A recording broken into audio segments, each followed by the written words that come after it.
E aí, moçada, tudo bem? Vamos falar um pouquinho hoje sobre as questões agrárias dentro do território brasileiro, hein? É um tema polêmico, um tema que envolve ocupação de terra. Espero que gostem.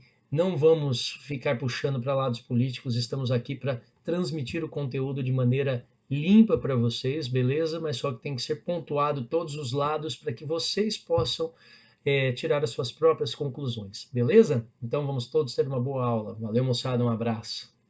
Vamos começar então essa aula de hoje sobre as grandes questões sociais no campo brasileiro. E lembrando que é sempre sem partido político, eu sou um cara partidário, não tem partido político, então automaticamente me sinto à vontade de falar em todos os ramos, joia? Pelos slides eu acabei colocando também um pouquinho de cada uma das visões, vocês vão perceber aí, feito? Então, primeiramente, aquele que não pode faltar, matinal de sempre, o salve, salve, imprescindível, tcharará, o matinal, bom dia! Bom dia! Bom dia! Bom dia!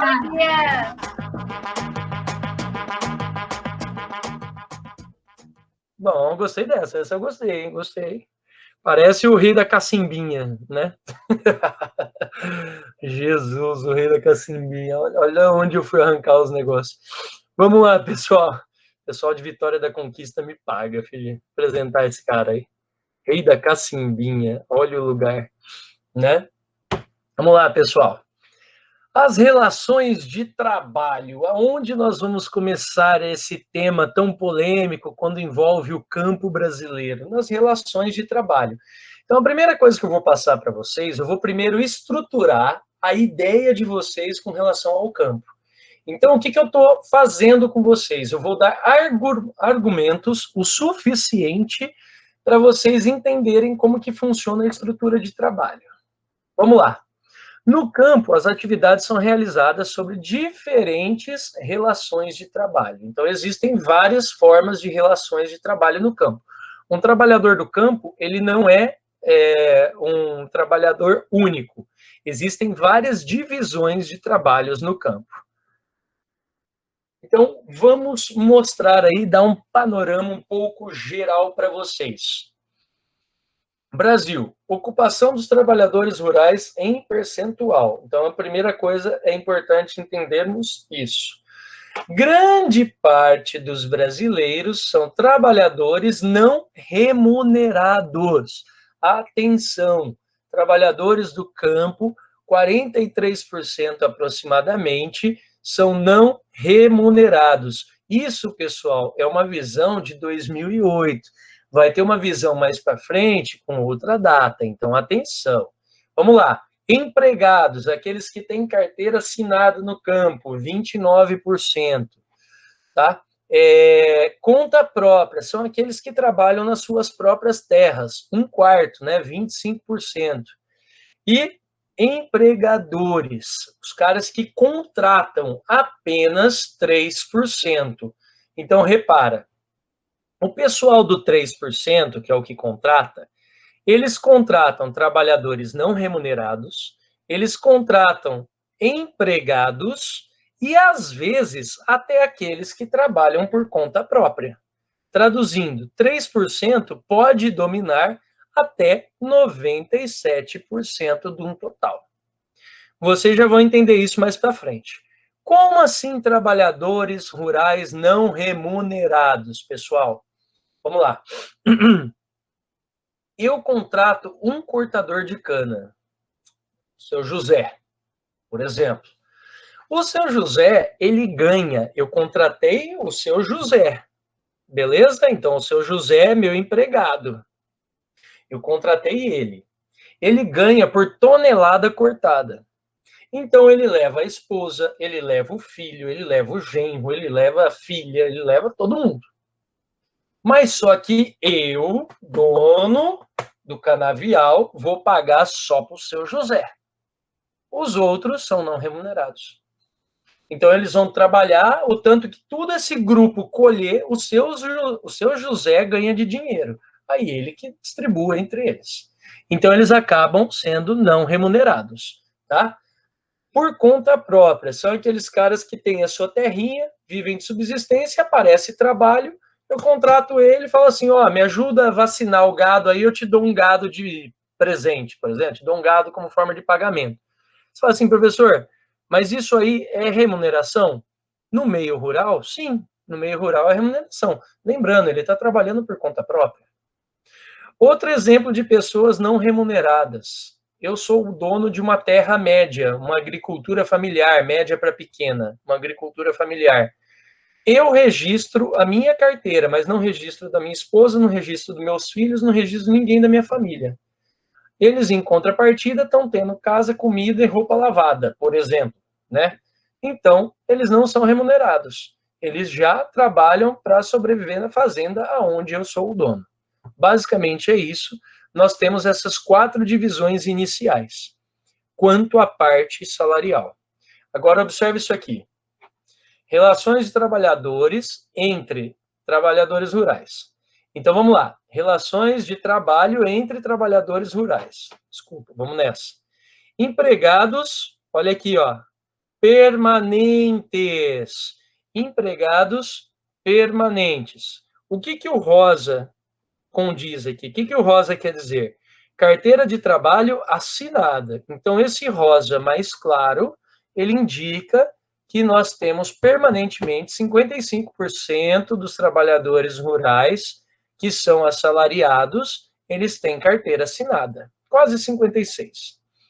E nós temos, em vermelho escuro, olha aqui, outros, sem carteira de trabalho assinada, tá? Nós temos 44% aproximadamente de empregados que não possuem carteira registro de trabalho assinado, beleza? Por incrível que pareça, essa realidade que vocês estão vendo aqui, ó, pessoal, essa realidade representa muito também a parte comercial do Brasil, tá? Tem muita gente no setor terciário, no setor de comércio ou prestação de serviço que não tem carteira assinada. Se você, por exemplo, foi feito um levantamento por um aluno de geografia da UEL, né, eu já até comentei isso com vocês, sobre quantas pessoas têm carteira assinada no camelô. Quando começa o camelô, alguns anos atrás, uma década atrás, né, aquele camelô principalzão lá de Londrina, aí de Londrina, perdão, o camelô tinha uma pessoa com carteira assinada dos 200 box abertos.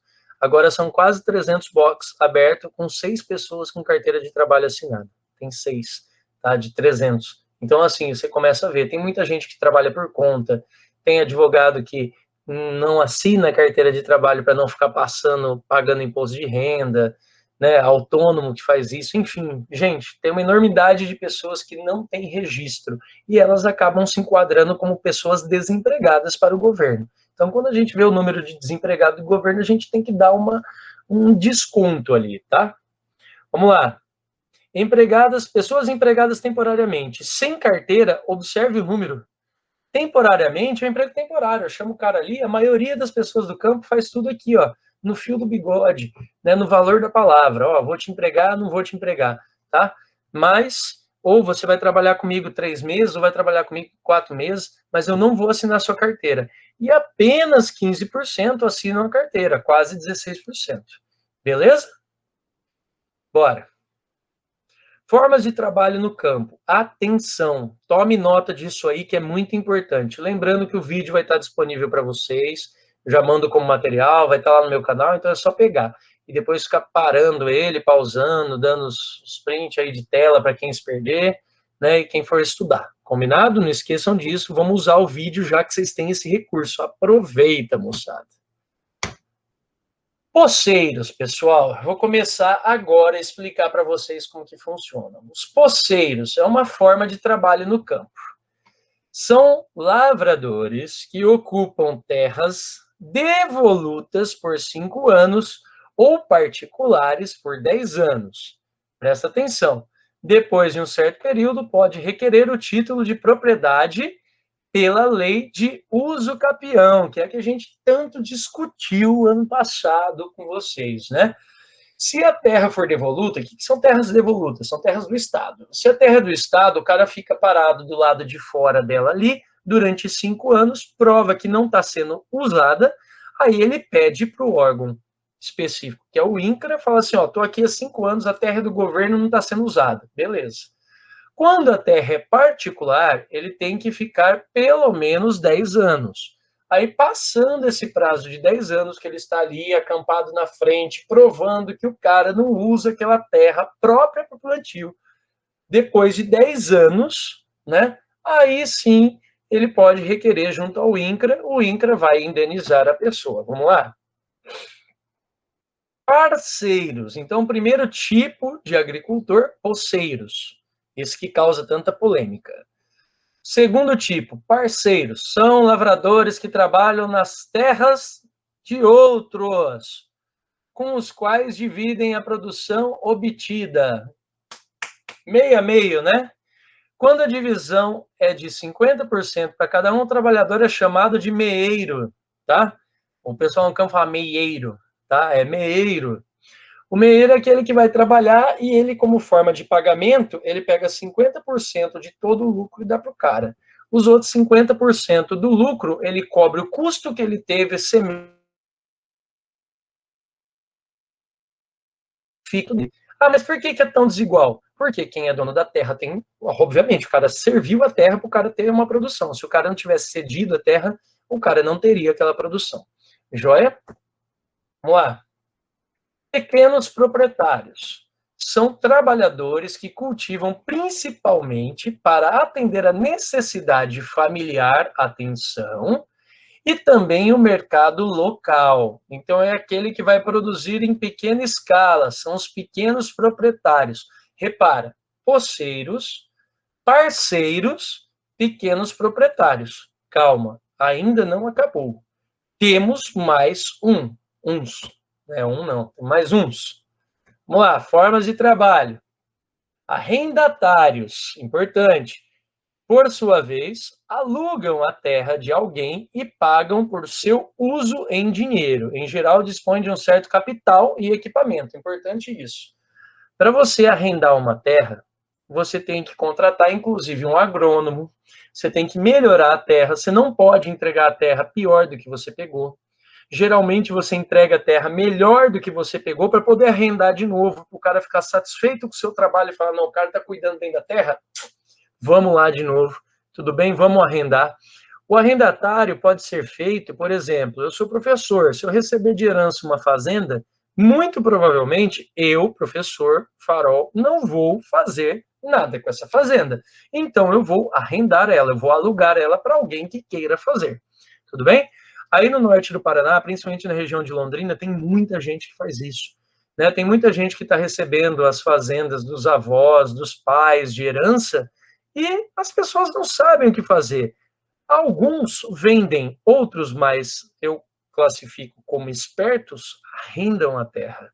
Porque a terra não vai se desvalorizar. E se você arrendar ela, você está rendendo dinheiro, você está ganhando com o aluguel dessa terra durante um período de tempo. Tá? Só para vocês saberem, em determinados lugares aí da nossa região, o hectare alugado pode sair por R$2.000.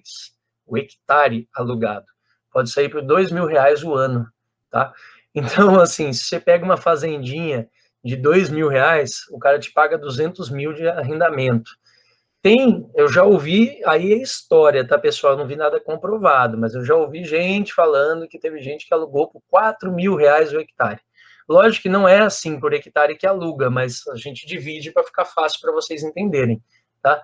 Já ouvi falar que teve gente que alugou por R$4.000 hectare. Aí você pega uma fazendinha de 100 hectares, vezes 4.000, dá R$400.000 num ano, tá? E tem gente que vai lá e vende a terra toda por 2 milhões.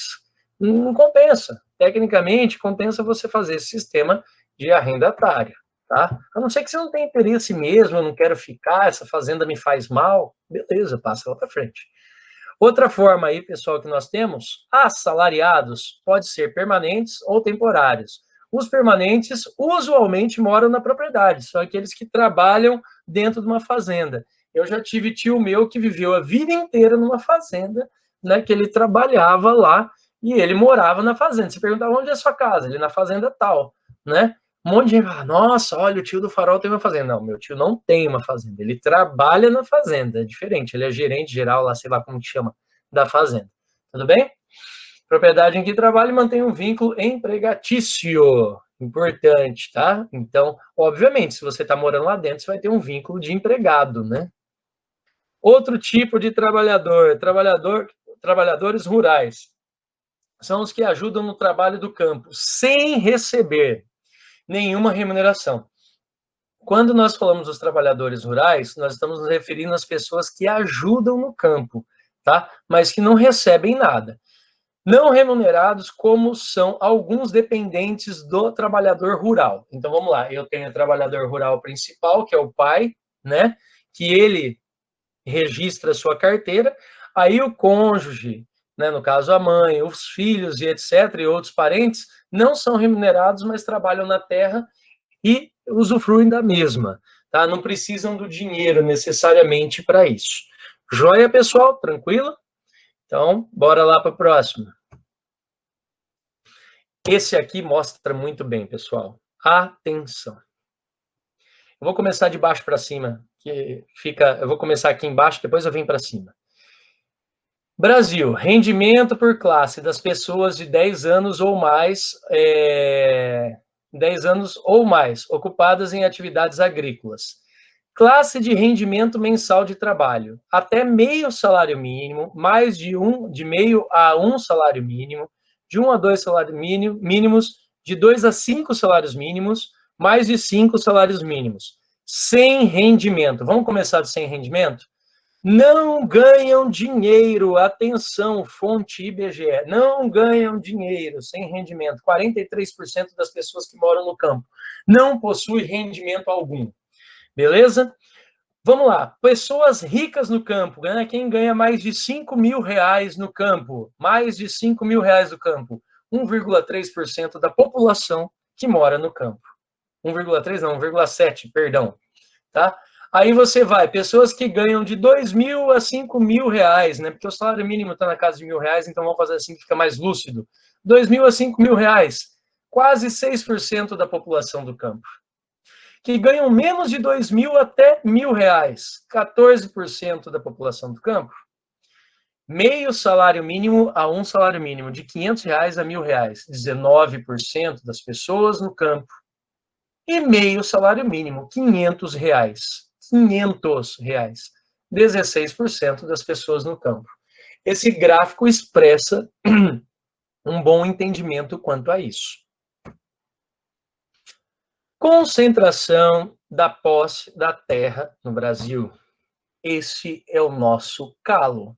É a partir daqui que a gente começa a apertar um pouquinho mais o calo. Podemos classificar uma propriedade rural conforme o seu grau de mecanização ou pelo número de trabalhadores, ou em minifúndios ou em latifúndios, ou outras características. Mas geralmente a gente vai classificar uma propriedade rural, então, pela mecanização trabalhadores, ou ela sendo um minifúndio ou ela sendo um latifúndio, tá?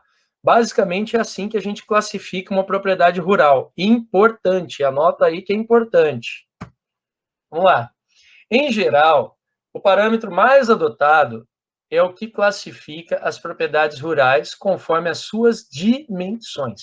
Então, a maioria das pessoas usam como minifúndio ou latifúndio sendo as formas de propriedade rural. Qual é o tamanho da sua propriedade? É basicamente isso. Mas só quando você fala tamanho, de novo, pode ser o tanto mecanizado ou o tanto de trabalhadores que ela tem, o tanto que ela vai produzir, o tanto que ela agrega de mão de obra. Isso aí também é tamanho, tá? De propriedades. Vamos lá. Pessoal, mais uma aí. Opa, apertei errado aqui, foi mal, galera. Vamos lá, mais uma. Nós temos aqui, ó, uma estrutura fundiária concentradora. Atenção, isso é um fato que acontece dentro do nosso país. A estrutura fundiária concentradora é um fator de tensão permanente. A concentração de propriedades rurais no Brasil é uma das maiores do mundo. Então, não adianta falar que, não, aqui no Brasil a terra não é tão concentrada, o pessoal está viajando.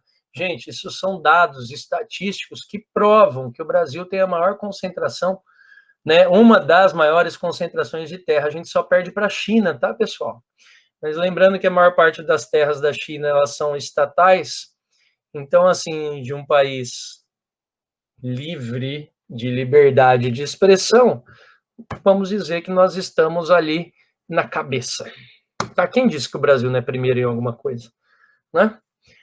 As propriedades menores de 10 hectares agregam 2% do total da área agricultável do país. Presta atenção. Cada hectare tem 100 mil metros quadrados, perdão. Desculpa, né? Passei aí. Cada hectare tem 10 mil metros quadrados. Aí o que eu faço para vocês? O que eu pergunto para vocês?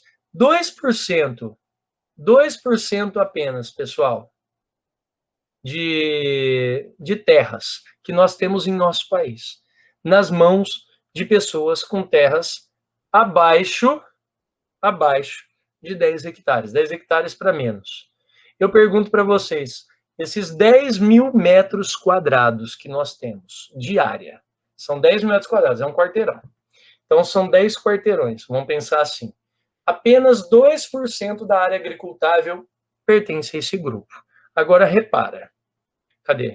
Já as grandes propriedades concentram 80% do total, que seriam propriedades com mais de 100 hectares. Como que eu posso explicar para vocês? São propriedades maiores do que 100 quarteirões. Elas vão agregar 80% do nosso território. Vocês acham mesmo que 80% da terra brasileira é agricultável? Vamos lá. Vamos fazer aquele prognóstico bonitão, né? Cerca de 18% das terras agricultáveis do Brasil são produtivas. Atenção. 18% das terras agricultáveis do Brasil são produtivas. Desses 18% agricultáveis e produtivas, 9%, atenção, 9%, estão nas categorias de pequenas e médias propriedades. Então, eu posso dizer que as pequenas propriedades, esses 2%, praticamente o total deles produzem. E mais as médias propriedades, entre 10 a 20, 10 a 30 hectares, também produzem. Então, vamos lá. Melhor do que ficar discutindo isso, é prestar atenção nisso aqui. Vamos nessa. Estrutura fundiária do Brasil em 2012. Por coincidência, foi a última estruturação feita, de fato, pelo INCRA, tá, pessoal? Essa é a mais recente, 2012. Passando disso, o INCRA ele começou a ser problema, ele começou a ser alvo de ações, tá? Ações de alguém, tudo bem? E ele começou a ser um problema tipo o IBAMA, né? O IBAMA está sendo um problema, tal. Então, já que é um problema, vamos eliminar o IBAMA, né? É mais ou menos o INCRA aí com relação à questão da estrutura fundiária do Brasil. Vamos lá. Imóveis. Imóveis seriam as fazendas. Área total de cada um deles, beleza? Tudo em hectares, HA e hectares, tá? Beleza? Então, vamos lá. Número de imóveis até 10 hectares, ó. Classe de área até 10 hectares. Eu tenho 1.200.000, 1.201.000 praticamente, né? Imóveis, né, que dá um total, pessoal, presta atenção, de 31% de todas as propriedades rurais do país. Então, esse aqui é o número de fazendas, ó. Uma em cada 3 fazendas, basicamente, no Brasil, ela tem até 10 hectares de tamanho. É a menor medida que nós temos nessa tabela aqui.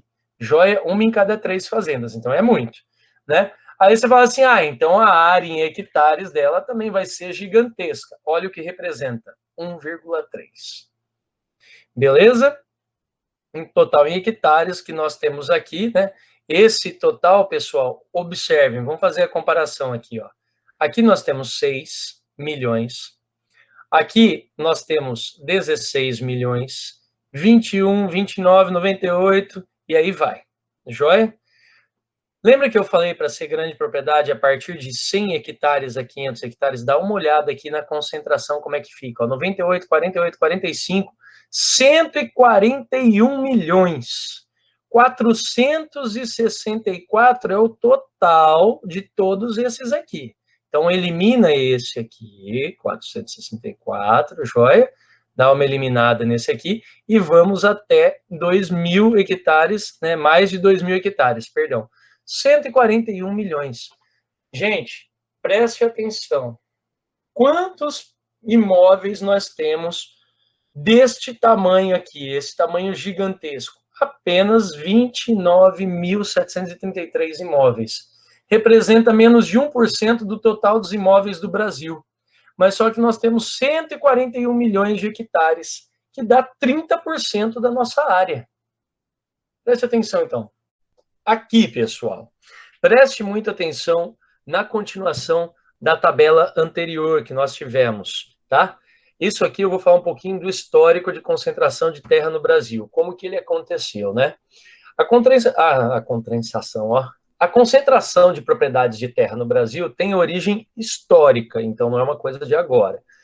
Remonta ao período colonial. Vamos dizer assim que não é necessariamente o período colonial. Inclusive é um período um pouco antes do colonial. É a divisão das colônias, né? O período colonial, de fato, para a geografia, acontece quando o Brasil ele realmente é ocupado, né? Por direito.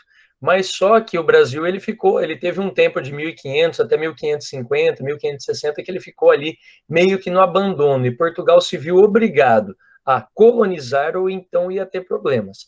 Nesse meio tempo, esses 60 anos, dá para acontecer muita coisa, e realmente aconteceu, que é coisas que nós vamos colocar para vocês depois, tá? Mas quando Portugal decide colocar a vestimenta, né, de colonização mesmo, aí acontece, ó, quando a coroa portuguesa implantou o sistema de doação de terras, então denominadas sesmarias, que é aquilo lá que o pessoal ia fazendo as doações de terra e você trabalhava, entre aspas, em nome da coroa, tá? Vamos lá. Atualmente, a crescente concentração de terras nas mãos de grandes empresários está diretamente relacionada à disputa de posse pela terra. Preste atenção. Muitas vezes resultam em morte. Pessoal, isso já é antigo, esse negócio de disputa por terra terminar em morte, em falência de um ou mais integrantes dessas disputas, vem se tornando, quer dizer, já era comum, mas só que hoje em dia está voltando, né, a ser comum também. Disputas por terras, por posses. Nós estamos acompanhando na televisão muita gente morrendo querendo demarcar terra, índios querendo proteger suas terras, garimpeiro querendo explorar terras indígenas, explorar a floresta, enfim, nós temos várias divergências em virtude da terra. Então, toda disputa por terra sempre envolveu grandes problemas sociais, tá bom? Vamos lá. No caso das terras indígenas em questão, o governo federal tem procurado resolver a questão por meio de iniciativas com demarcação de terras. Tá, essa demarcação de terras indígenas, ela foi pausada no ano de 2019, eu coloquei aqui em destaque para vocês. Então, estava tendo uma demarcação de terras indígenas até o ano de 2018. Logo no início do ano de 2019, essa demarcação de terras indígenas foi pausada, a FUNAI ela foi diluída, ela foi, vamos dizer assim, foi desmantelada para perder força mesmo, tá? E aí, desde 2009 até agora, está essa questão de vamos demarcar as terras indígenas. Era um processo que já acontecia há mais de 15 anos, não tinha um motivo de estar parado, tá?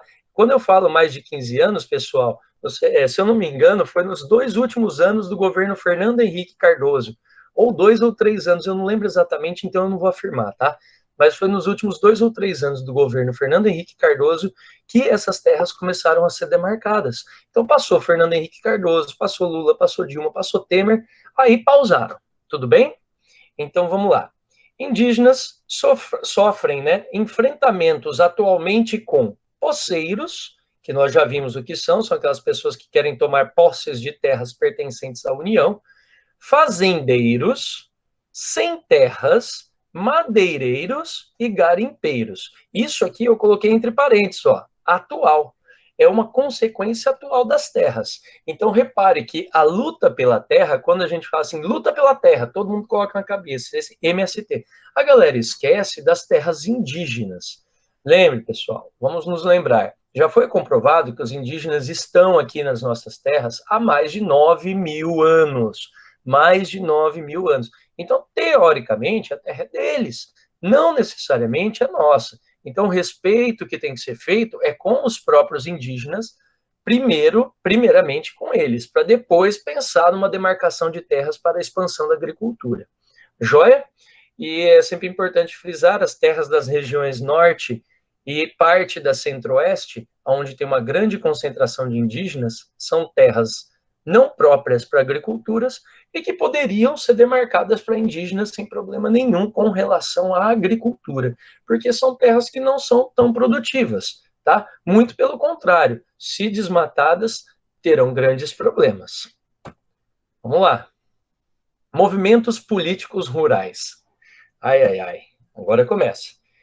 Em meio aos conflitos no campo, com intensa ebulição política, surgiram no final dos anos 70 os movimentos estaduais dos trabalhadores sem terra. Presta atenção.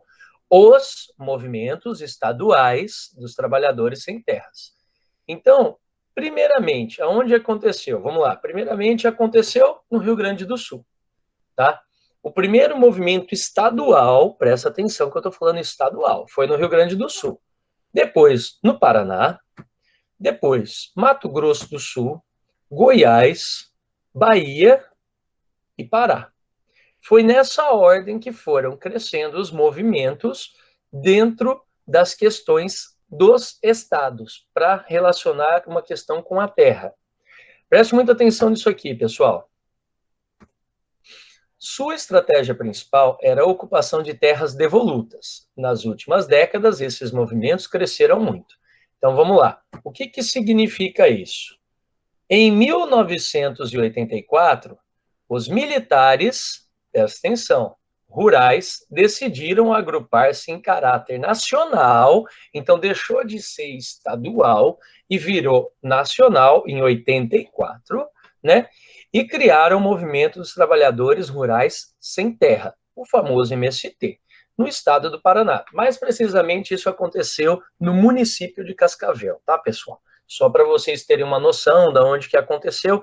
E aí você fala assim, pô, mas começa no Rio Grande do Sul. Por que o MST ele tem sua base em Cascavel? Vamos lá. Além de ser uma região altamente de pecuária e também de agricultura, ter os dois, você tem uma influência muito grande em Cascavel dos gaúchos, o pessoal do Rio Grande do Sul. Então, não começa o primeiro movimento estadual no Rio Grande do Sul, depois vem para o Paraná? Por coincidência, a cidade que tem muito imigrante, presta atenção que eu falei, a cidade que tem muito imigrante, porque eu estou falando em nível paranaense, né? Tem muito imigrante gaúcho, ela começa um movimento de cunho nacional para lutar pela posse da terra. Joia? É bem fácil. Hoje o MST é uma entidade representativa, preste atenção, ela é representativa, então ela representa grande parte dos movimentos rurais, que necessariamente deve ser levada em consideração quando se busca soluções para os conflitos agrários, visando a reforma agrária e a melhoria, das condições de vida do homem no campo. Então, quando você busca soluções para a reforma agrária e para as condições de vida do homem no campo, você tem que, por obrigação, consultar, né? Tem que ser levado em consideração o movimento dos trabalhadores rurais sem terra. Ele é um movimento grande que representa. Eu não estou falando em nenhum momento que ele tem que mandar no Brasil, não é isso. Eu não estou falando que eles têm que sentar na poltrona do ministro da Agricultura e mandar fazer reforma agrária, mas eles têm que ser consultados de qual forma e como que tem que ser feito, porque eles têm um mapeamento completo, eles têm um estudo completo sobre isso, certo? Então, eles já fizeram um trabalho, e para vocês terem uma ideia, o MST ele trabalha em parceria com o INCRA, e o INCRA é um órgão do governo, apesar do governo estar esvaziando também o INCRA, né, assim como ele fez com o IBAMA, e assim como ele fez com a FUNAI, mas só que ele ainda é um órgão governamental. Joia? Já a bancada ruralista no Congresso Nacional defende interesses dos grandes proprietários. Isso fica evidente quando você pega uma gaúcha para ser ministra da Agricultura e ela é uma das maiores ruralistas do país. Isso fica evidente, né, que a bancada ruralista tem muita força. E sempre teve, ó. É uma das mais representativas forças políticas do país. Esse que eu coloquei em vermelho, forças políticas do país representativas, né? A bancada ruralista, ela está presente no Brasil desde a democratização em 89, na eleição de 89 para 90, né? Então, desde 90. A bancada ruralista, ela é muito forte dentro do governo, muito forte. Ela detém grande parte dos votos, grande parte das decisões que são tomadas. Então, dificilmente você vai ter uma decisão contrária à agricultura dos grandes empresários brasileiros, tá?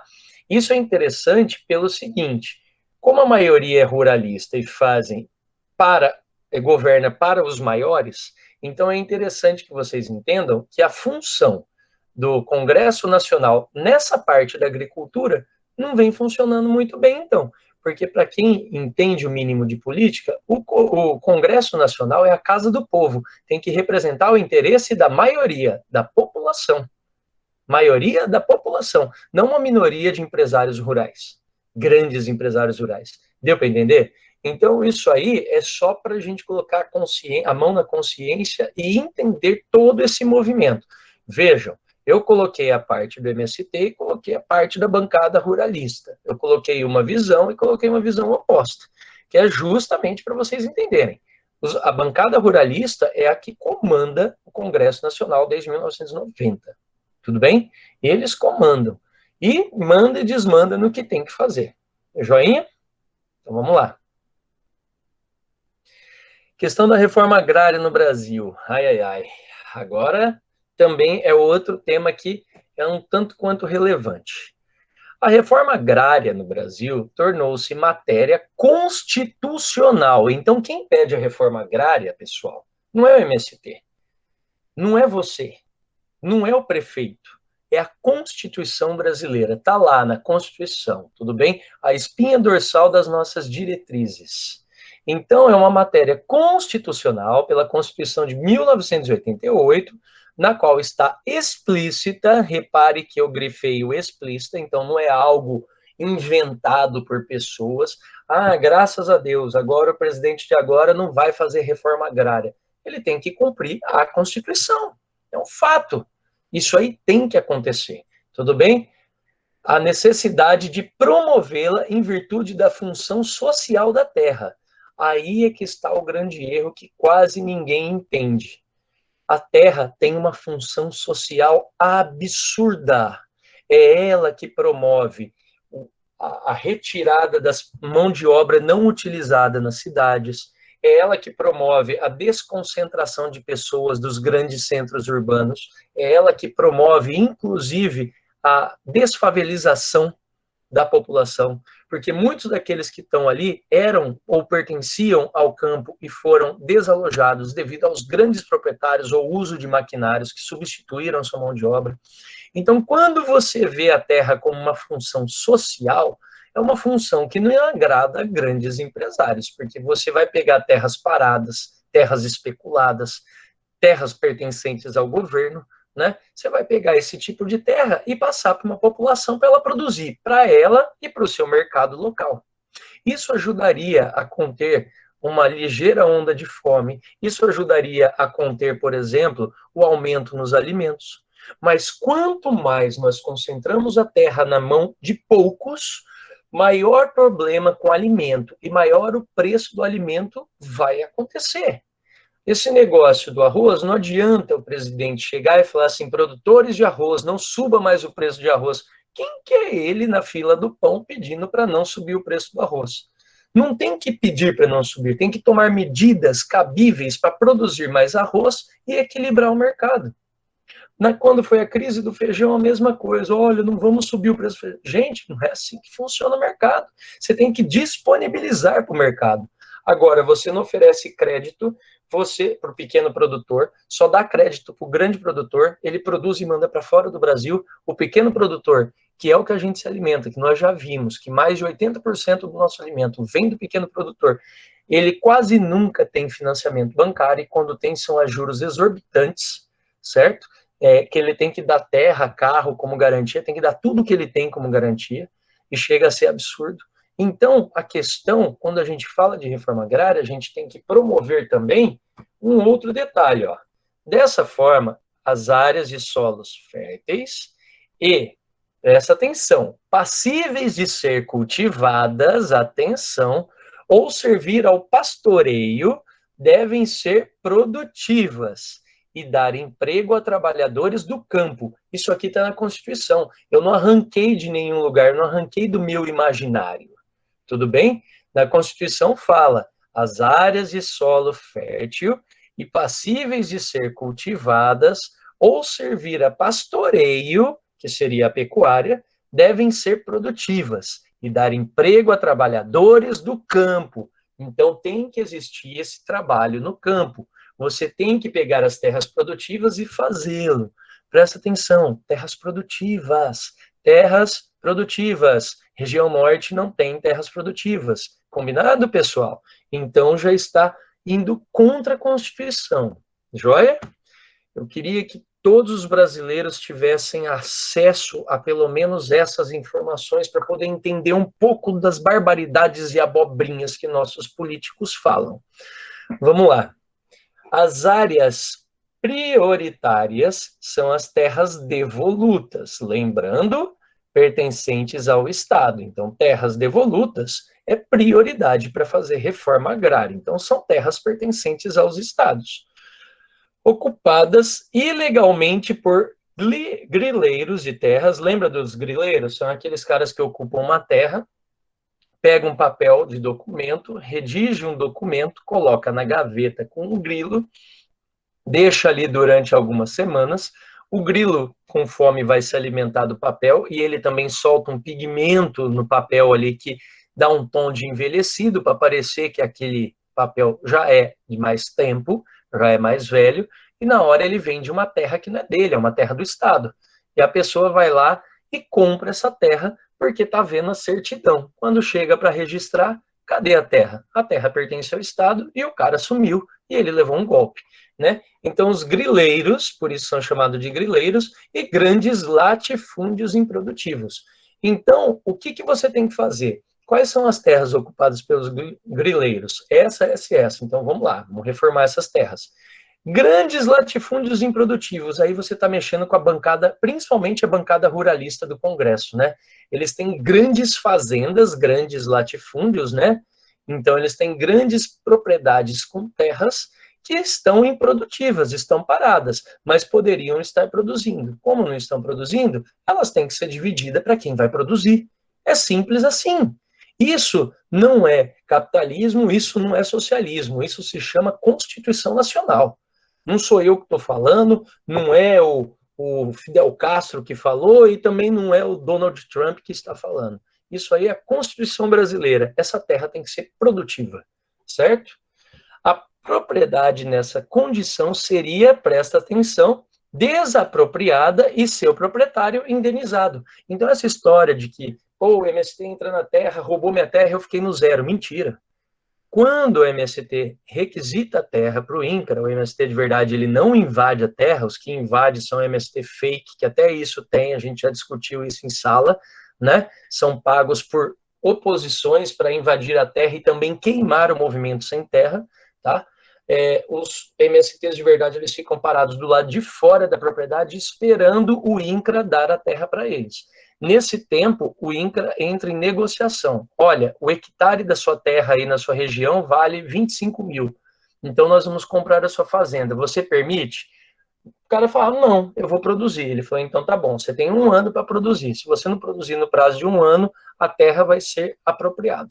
Nós vamos nos apropriar da terra para fazer reforma agrária. Tudo bem? Então, é dessa forma que acontece. O cara é indenizado, sim.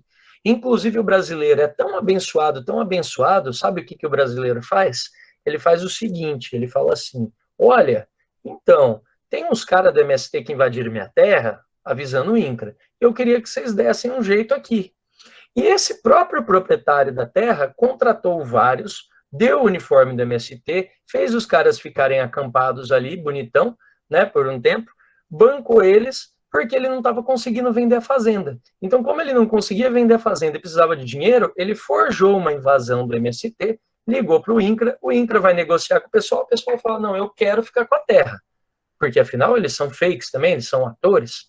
E aí o INCRA entra em negociação com o dono da terra que não estava conseguindo vender essa fazenda. Olha só que lindo, o brasileiro trapaceando os próprios brasileiros, né? Para fazer aí é uma reforma agrária falsa. Aí isso vai para a mídia e acaba queimando todo o movimento, certo?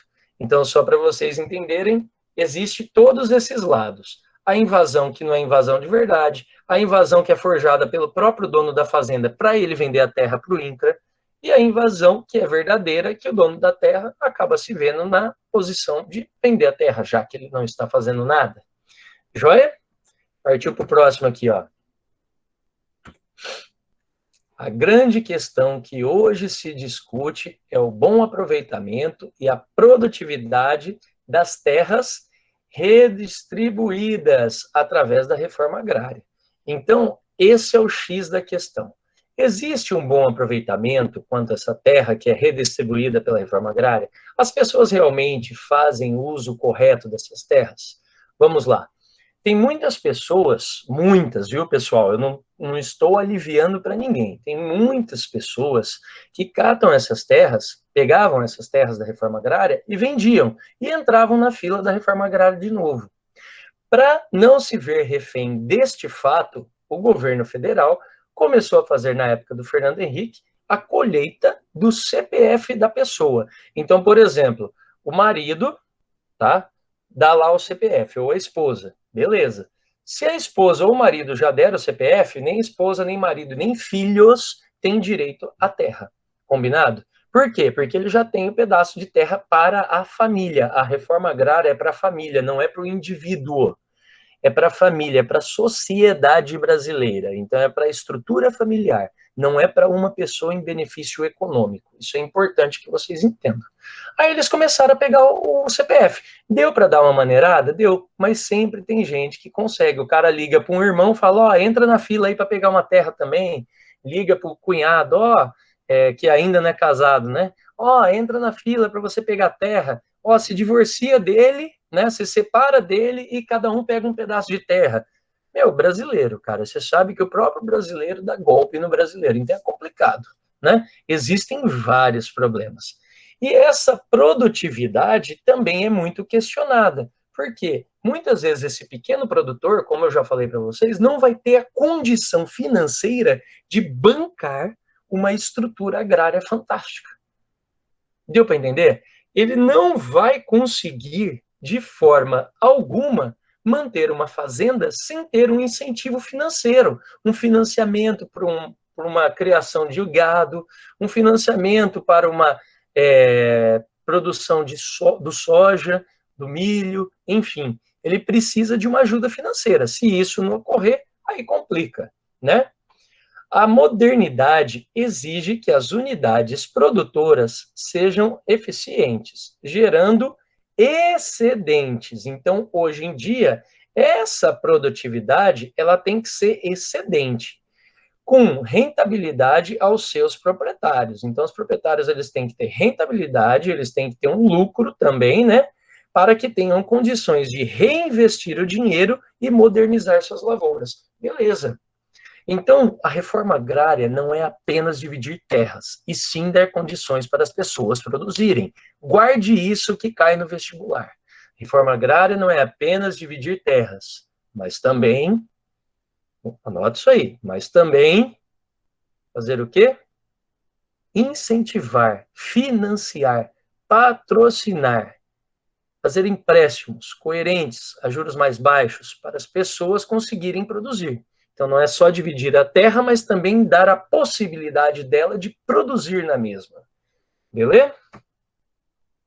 Além disso, é fundamental que disponham de facilidades de crédito. Olha aqui, ó. Tem que facilitar o crédito para essa galera. E serviços de infraestrutura também. Porque muitas vezes esses loteamentos são lá na Casa do Chapéu. Aí fica lá longe. Estrada de chão, quando chove ninguém passa, o rio transborda, passa por cima, destrói tudo, os caras ficam alagados, fica isolado. Cara, você tem que dar as mínimas condições para os caras poderem escoar sua produção. Estradas, ferrovias, melhorar a parte de irrigação. Ou então coisas básicas, como eu coloquei aqui para vocês, ó, energia elétrica. Eu coloquei estradas também, que não é tão básico, mas serve também. Se você já der pelo menos energia elétrica, der estrada para os caras, uma condição financeira, fazer um financiamento justo para eles, quem sabe eles não conseguem escoar a produção. Os grandes movimentos dos trabalhadores rurais sem terra do Paraná que deram certo, todos que deram certo, né, não a grande maioria, eu posso falar todos do Paraná que deram certo, eles estavam próximos à estrada, eles tinham infraestrutura de energia, eles tinham água de poço, pelo menos, tá? E eles tinham também um sistema de crédito que eles conseguiram através da junção da propriedade. Como assim? Era uma fazenda gigante dividida, por exemplo, em 200 lotes familiares. Esses 200 lotes familiares se juntaram e fizeram uma grande propriedade com CNPJ, uma grande fazenda novamente. Mas só que cada um na sua terra, beleza? Mas eles fizeram uma razão social, o nome da fazenda como uma razão social. Aí eles ficaram grandes e produziam de forma grandiosa. E aí eles conseguiram empréstimos. Muitos que conseguiram fazer essa questão de sucesso tiveram um mínimo de infraestrutura, energia, água e estrada. É o mínimo. Alguns tiveram, inclusive, barragens para segurar a água, para fazer açudes, tiveram preparação de cercas, outros partiram, inclusive, para plantar eucalipto, para poder vender, para gerar celulose. Então, assim, você tem essa questão do agrário diversificada e grande parte do que aconteceu no Paraná é possível ser usado no restante do país. Que nem foi perguntado ontem, né, na hora do exercício, eu respondi. Eu tive a oportunidade de ir em assentamentos. Assentamentos é quando eles ganham já a terra. Nas 5 regiões do Brasil. Ver os assentamentos que funcionaram e os que deram errado. E também tive a oportunidade de ir nos acampamentos, que são aqueles que estão esperando para a terra ser deles. Nas 5 regiões do Brasil também. Uma com uma professora que era mais capitalista, uma professora de agrária que gostava mais do lado capitalista, vamos dizer assim, né? E a outra que gostava do lado mais socialista. Para mim foi interessante porque eu consegui ver as duas visões. Eu vi, por exemplo, o Movimento Sem Terra que virou cooperativa. Vocês conhecem a Terra Viva, né? Eu tive a oportunidade de visitar e ver como que funciona essa cooperativa. E funcionou. Era um modelo interessante, mas o problema é que não é todo lugar do Brasil que tem estrutura que os caras já chegaram tendo aquela estrutura, certo? A fazenda que eles pegaram junto ao INCRA, uma delas, inclusive, já tinha até escola na fazenda. Então tinha até estrutura para uma escola já montada, né? Do antigo proprietário. Olha só que interessante. E foi feita a reforma agrária ali, certo? E continuou funcionando a fazenda. Ou melhor, começou a funcionar a fazenda, porque antes ela não funcionava tanto, né? Mas então é mais para a gente ter uma ideia e elucidar. Dá errado? Muito. Dá certo? Dá. Infelizmente, a reforma agrária no Brasil dá muito mais errado do que certo. Mas só que nem por isso ela deve deixar de ser feita. Porque a gente tem que, cada dia que passa, se aprimorar e melhorar cada vez mais a questão da reforma agrária. Quando eu falo dar errado, não é que a reforma agrária em si dá errado, mas as terras na mão de quem cai, muitas vezes cai na mão de pessoas que não querem a terra. Estão ali só para ganhar um pedaço de terra e a possibilidade de vendê-la. Tudo bem? Lembrando que isso aí parte muito da índole do brasileiro, que é complicado, né? Vamos lá. Coloquei isso aqui para vocês verem, tá? Melhor do que eu falar, eu mostrar para vocês. Brasil, famílias, repara que eles não falam pessoas, eles falam famílias assentadas. Assentamento, então, é quando a terra já é sua, quando você ganha a terra junto ao INCRA. Famílias assentadas, de 1990 a 2017.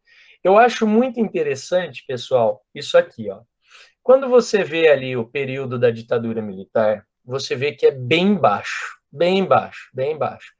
Você tem ali uns períodos extremamente baixos relacionados à reforma agrária. De 1990 a 1970, foram 1.092 famílias assentadas. Durante a ditadura militar, o auge e o fim da ditadura militar, 18 mil famílias assentadas. Aí você pega aquela parte da democratização, da transformação do Brasil, né, quando passa ali da ditadura para o José Sarney, chegando até o Fernando Collor, tá, pessoal? Você tem 96%, então 96 mil. Você pula de 18 mil para 96, fala, pô, cresceu bem. Mas só que olha só que bacana. Logo depois que sai o Fernando Collor de Mello, que ele vai sair ali em 92, né? Você tem um boom nas reformas agrárias. Quem deu o pontapé inicial foi um carinha chamado Itamar Franco. Olha aqui, você pula de 96 mil famílias assentadas para 393 mil famílias assentadas até os anos 2000, que seria basicamente Itamar Franco, um pedacinho do Collor, né, bem pequeno, aí vem Itamar Franco e também Fernando Henrique Cardoso. Então você tem aqui, ó, pessoal, neste período, 393. Comparado com 96 mil, você pode ver que o crescimento é assustador, é absurdo, tá? É mais do que 4 vezes. E você acompanha que durante 2001 a 2010, que é o governo do presidente Luiz Inácio Lula da Silva, saindo do Fernando Henrique e indo para o Lula, o número não cai, ele aumenta, ele vai para 425. Aí depois o Brasil começa a entrar em crise, principalmente no governo Dilma Rousseff, né, crise política, crise institucional, e o movimento sem terra é deixado de lado. E vai até 2017, que você observa que tem 36 mil, um valor mais baixo do que na época de transição da ditadura para a democracia. 36 mil famílias assentadas, beleza? O valor de agora, não está aqui no gráfico, mas dá para falar para vocês, não passam de 2018 para hoje, né? Então, 18, 19, pega o Temer e os 2 anos do Bolsonaro, esses 3 anos, não passam de 1.000 famílias assentadas. Então, literalmente estagnou essa questão da reforma agrária. Parou, acabou, tá? Ela está estacionada, beleza? Então, nós temos que aguardar cenas dos próximos capítulos, esperar passar a pandemia, já que, né? Eu pedi aquele link para compartilhar com vocês quanto à economia do Brasil relacionado ao IBGE, né? Aquele link lá é bem interessante, porque ele já faz tempo já, né, que eu compartilhei, as 2 semanas, eu não lembro. Ele é bem interessante porque mostra essa questão econômica do Brasil, que o Brasil não parou com a sua economia, como todo mundo fala. Tá? Simplesmente um lugar deixou de vender, mas a outra economia, o outro lado da economia cresceu e deu meio que uma média para o Brasil. Não foi uma queda tão absurda. Então esse negócio de jogar a culpa no corona porque o Brasil não está indo bem, tecnicamente não funciona, tá bom? Muito obrigado pela atenção de todos. Abro agora para perguntas. Valeu, galera. E aí, moçada, que aula massa. Gostei. Ótimas reflexões, boas perguntas. Gostei do clima mais pacífico. Deu para todo mundo perguntar, todo mundo tirar dúvida. Qualquer dúvida que vocês tenham, vocês podem também fazer suas perguntas para nós. Estamos aqui para responder, beleza? Procurando sempre buscar uma imparcialidade para ajudar vocês. A nossa função aqui é sempre lembrando, é sempre bom lembrar para vocês, né? A nossa função é transmitir o conhecimento e não formar opiniões. Quem tem que formar opinião são vocês mesmos, cada um tem a sua opinião. Senão não teríamos uma sociedade saudável, beleza, pessoal? Um grande abraço, então, fiquem com Deus. Não esqueça de escrever aqui e aproveitar os links que estão aparecendo aqui. Fechou, moçada? Valeu!